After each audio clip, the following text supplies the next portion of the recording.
Oh, grabe naman yan. August 8, 11:43 AM. Sobrang kulimlim. Bakit naka-solar pa rin ang gamit ko? Grabe siya, oh.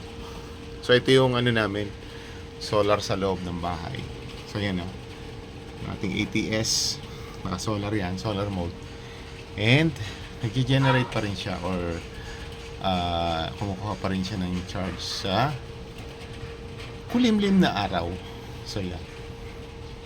Ito naman yung small setup, standalone, off-grid. So, yan.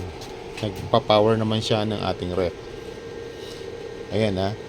August 8, Saturday. At kulimlim. Sobrang kulimlim po.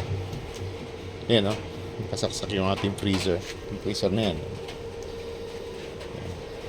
Kulimlim. Ayan po. Kulimlim. Ay, may mga sinampa.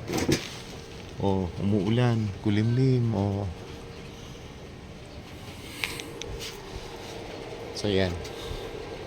Naka-solar pa rin. Grabe naman.